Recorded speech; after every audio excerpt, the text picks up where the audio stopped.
Enviro24 is a network of media focused on promoting environmental, conservation and sustainability stories. On the Enviro24 experience, we pull together movie makers, influencers and social media channel owners who are also focused on promoting positive environmental solutions while exploring first-class tourism right here in our very own backyard.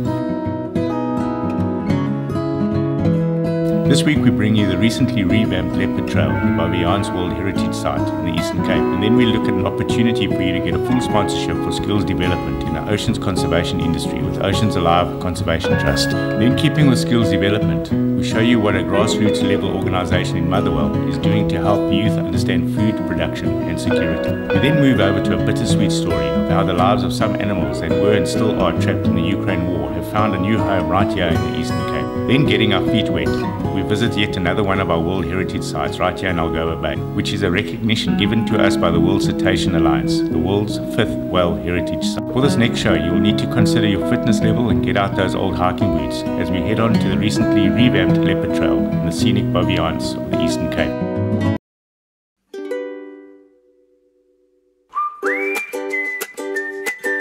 We are here to launch the Leopard Trail.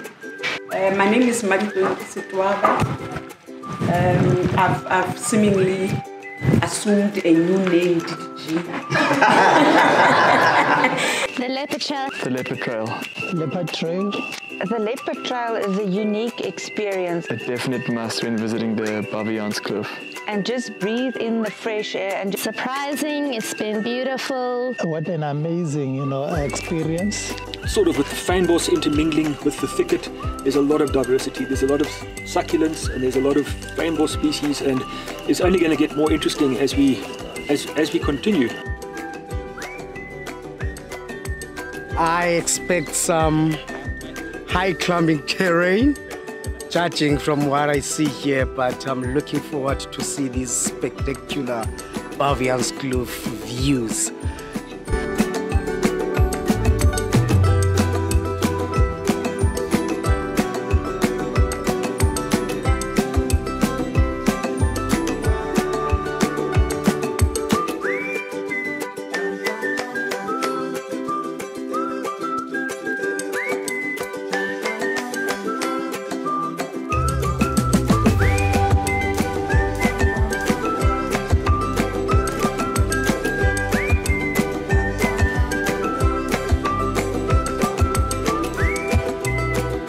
So it says this journey will end at the same place you started. So it's not really about the destination.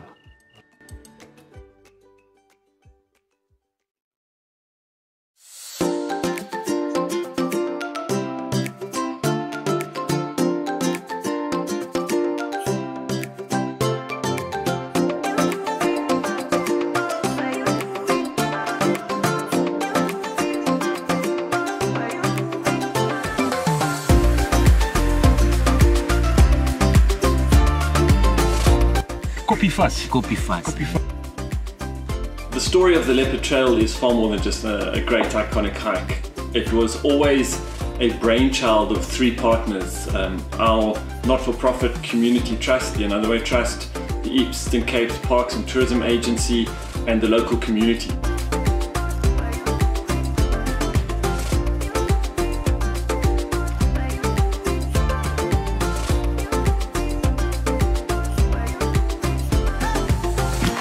Now we see. So now we're going down and then we're going up.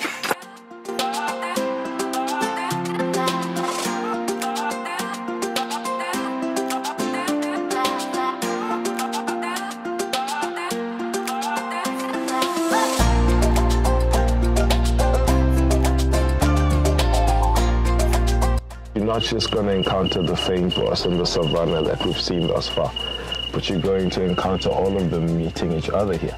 And that makes it a very unique point about this place. Something that we should all be proud of, that, oh wait, because what it signifies, having a meeting of biomes, is that everybody gets to find a home. Happy International Tourist Guide Day from South Africa! Our next story is about skills development, and that of an organization called the Oceans Alive Conservation Trust, who have gone to great lengths to not only educate people, but to help people become passionate about this industry through offering skills training. The Oceans Alive Conservation Trust and their academy, who in collaboration with Mpuma Kapa TV as their media partner, are bringing this opportunity to your very own doorstep. Oceans Alive Conservation Trust have developed innovative and entertaining water safety and ocean conservation education lesson plans for formal and informal education. This includes classroom-based and outdoor field trips, as well as ocean-related environmental activities. The materials address specific local and regional water safety, environmental impact, and ocean conservation issues. This will help students and their teachers to understand, identify, and elaborate on possible actions to help prevent an ocean environmental crisis. All Oceans Alive education and awareness projects have the ultimate goal to create responsible communities of knowledgeable and empowered peoples who can respect our oceans and our coastal environments and work towards protection, rehabilitation, and a sustainable ocean conservation. If you're unemployed between the ages of 18 and 35, have a passion for wildlife, the ocean, and our environment, then make a visit to the Oceans Alive Conservation Trust website and apply at oceans-alive.org. Next up, in keeping with skills development, we have a grassroots organization teaching our kids food security with Sia from Giving Them Wings Foundation.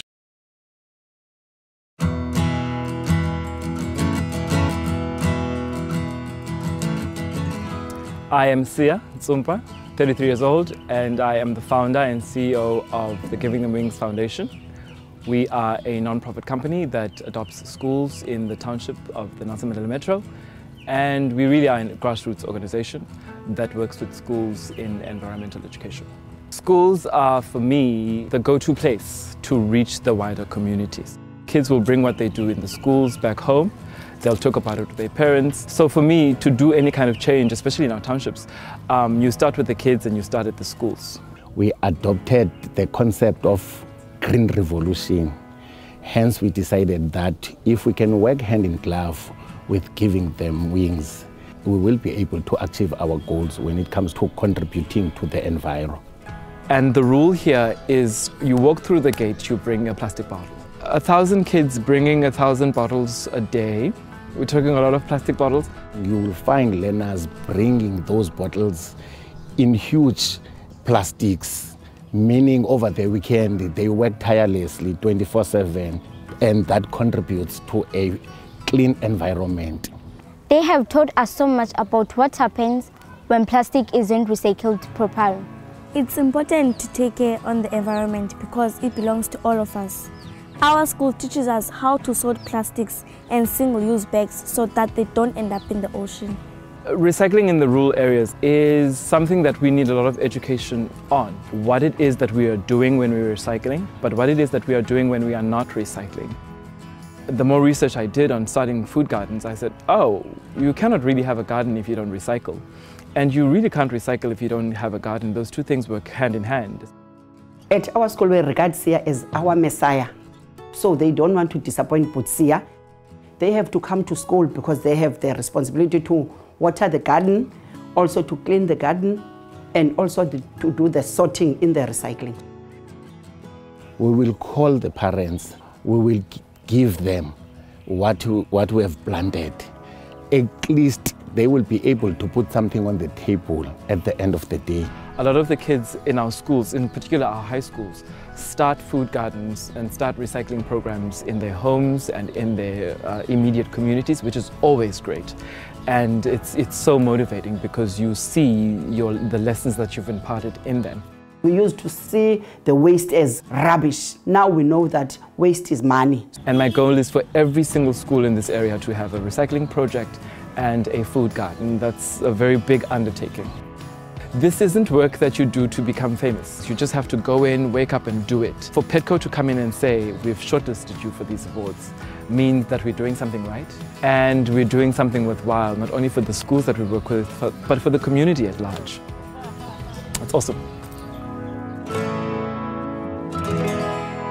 We now bring you a story of passion and courage and the largest wildcat rescue from an active war zone.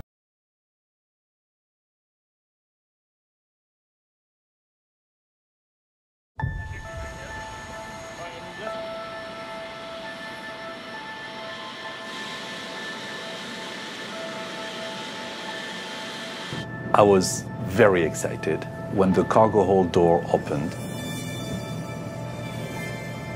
Very rapidly, you see them moving around and you make eye contact. When you make eye contact, it becomes so emotional.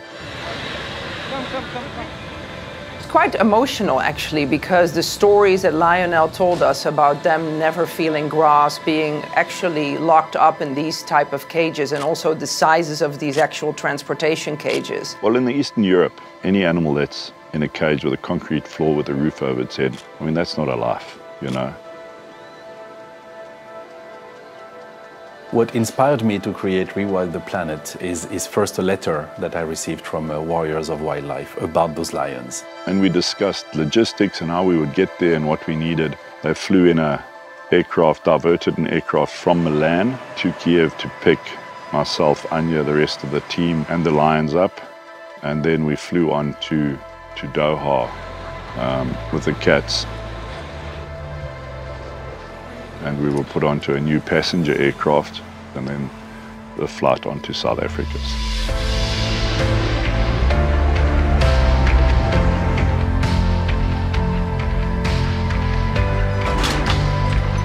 This initiative is super important to Qatar Airways Cargo because it illustrates who we are. When you do a shipment like this, you need flexibility, you need agility, you need to be responsive. Your priority is, your focus is the well-being of those animals. The decision to go there was a no-brainer.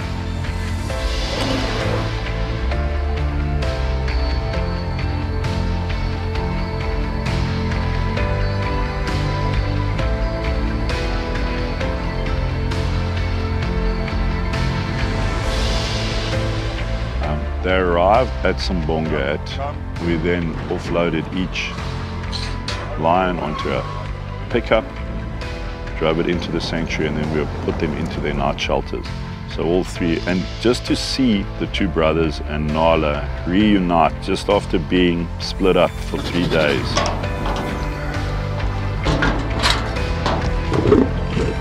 Oh, look at them. Put into a night shelter and let them just acclimatize to the sounds, sights, smells, and also to calm down. But they also, oh, look at that, look at that. Myself and a lot of others got very emotional, and there were lots of tears flowing when that happened. That's what you work for. That's really what you work for.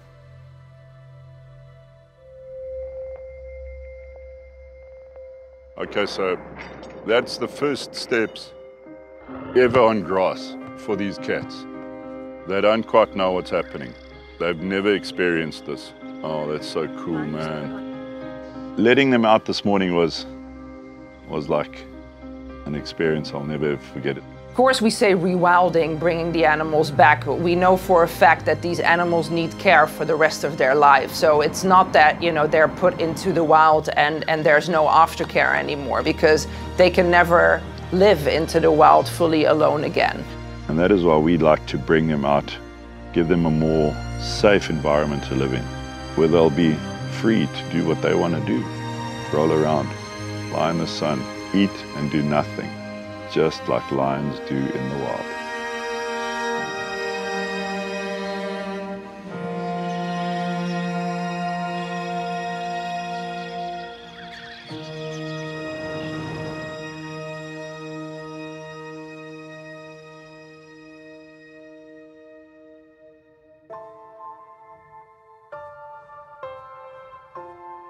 What we are doing, I think, is really remarkable. Participating in the We Care project is a really rewarding experience. I am an animal lover and feel privileged to be a part of this. It's a moment of joy and pride for us, being part of somebody's journey to freedom. It is very important because it is in our DNA at Qatar Airways to give back to communities. And that fits perfectly with who we are as an organization.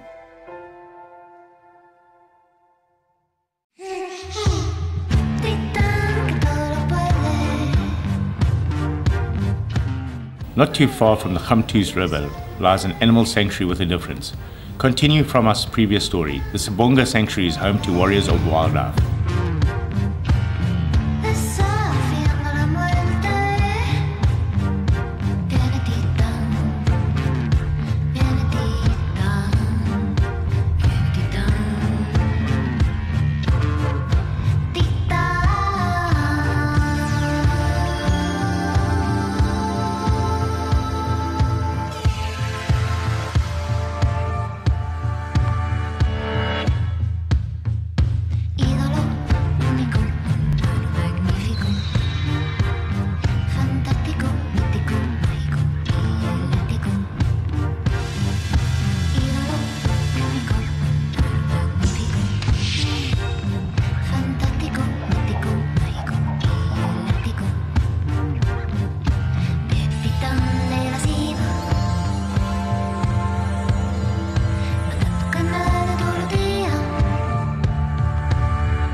Good evening, everybody.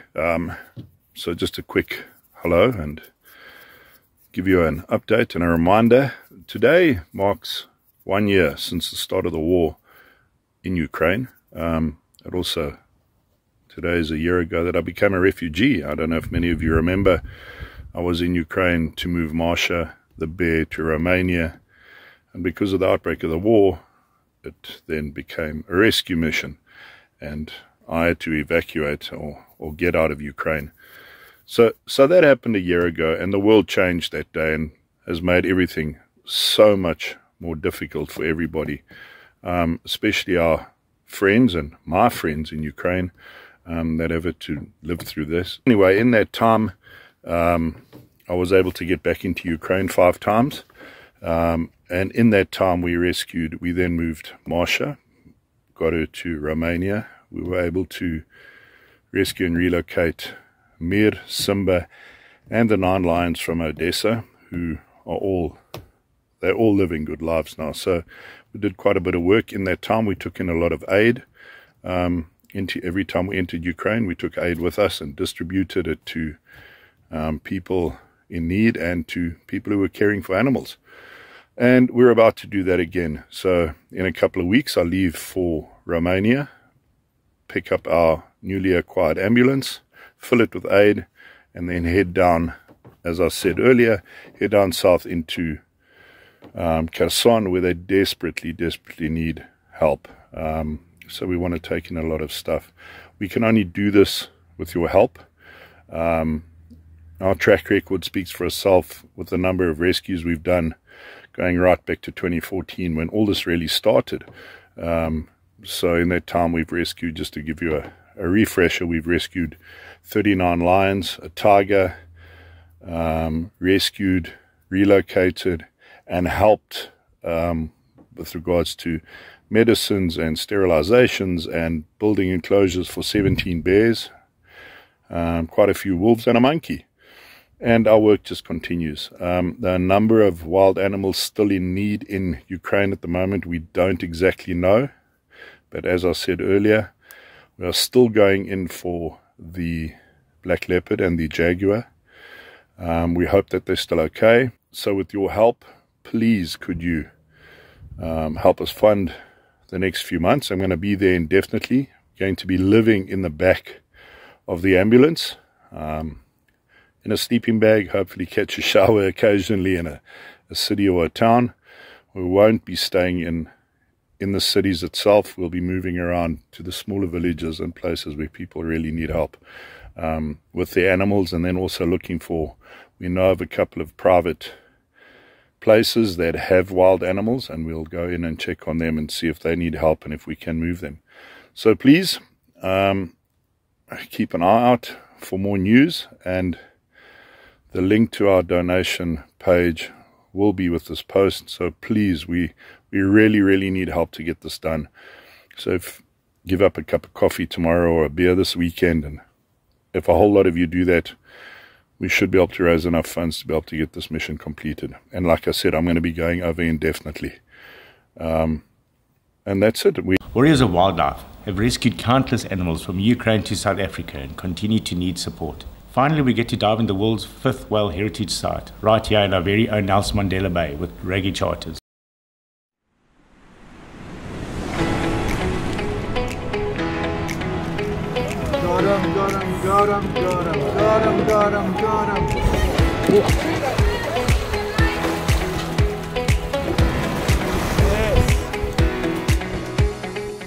My name is Lloyd Edwards. I'm the owner, skipper and guide of Raggy Charters, and I also run the Baywatch Marine Conservation Project, which was started 30 years ago and is probably the oldest privately funded marine conservation project in Africa. So today we are on Bird Island in the eastern extremity of Algoa Bay, and it's the centre of the Greater Addo Marine Protected Area. We're on a whale and dolphin viewing trip. Algoa Bay is probably one of the best places in the world to view whales and dolphins because of the huge diversity of species and the actual abundance of them. Algoa Bay is also known as the bottlenose dolphin capital of the world, and we have about 28,500 dolphins that use the bay. So finding dolphins in our bay is a 99% hit rate. I'm Purity Kosa and I'm a marine tour guide with Reggie Charters. So we see a lot of cetaceans, for example the Indo-Pacific bullnose dolphins. We also see a lot of migratory whales and penguins. In June 2021, Algoa Bay became the second site in South Africa to be awarded Whale Heritage Site status, a global accreditation scheme for responsible wildlife-friendly tourism experiences developed by the World Cetacean Alliance and supported by World Animal Protection. The Whale Heritage Site initiative is really, well, it's a certification programme, that's the first thing we should say, but it's about sites, it's about destinations, and it's really about responsible tourism, and particularly responsible, sustainable whale and dolphin watching tourism. We call it the gold standard for global whale watching. If you go to a Whale Heritage Site, you can be sure that the trip that you would take to see these animals really puts the animals first. It puts their welfare and their conservation first, and that is a wonderful thing. It's critical for us to be accredited as a Whale Heritage Site because tourists, they want to know that they are supporting tour operators that are looking after the interests of the whales and dolphins in their area. When they're with us, they can see that we've built up an amazing amount of knowledge in the last 24 years. They can feel our passion. They know that we've got this great accreditation and it allows them to be more trustworthy in this, and by the end of the day, they get a much better experience. We view Whale Heritage Sites as the future for whale and dolphin tourism, really. You know, the days of going to see these animals in captivity and in confinement should be coming to an end. Captive whales and dolphins spend their entire lives in small barren tanks, performing unnatural and demeaning tricks in exchange for food. Dolphins are intelligent wild animals, and so their confinement and use in entertainment is highly unethical. You're going to learn nothing about these animals in a tank. You're not seeing them behaving normally, you're not seeing the environment that they live in. Instead, why not go to a Whale Heritage Site where the people really care about these animals, and that is obvious. We know that the years of having dolphins and other cetacean species and things in captivity is becoming a thing of the past, and we're progressing. Why not come and see them in a natural habitat that is not manufactured by training? The difference between seeing a whale and a dolphin in captivity and in the wild is absolutely huge. When you see it in the wild, you see it at work in its natural day, interacting with each other, fighting with each other, playing with each other, surfing the waves. It's incredible to see the speed at which they can move. They're so alive, they're so intelligent, they're so in tune with nature. I like watching the visitors because to see the expression on their faces is absolutely incredible. And with dolphins, they just never get tired of them. Today was a beautiful day in Algoa Bay, and it was a tremendous event. Dolphins are such a beautiful, beautiful animal, and we saw them diving out of the waves and catching waves. The dolphins are always the highlight of this trip.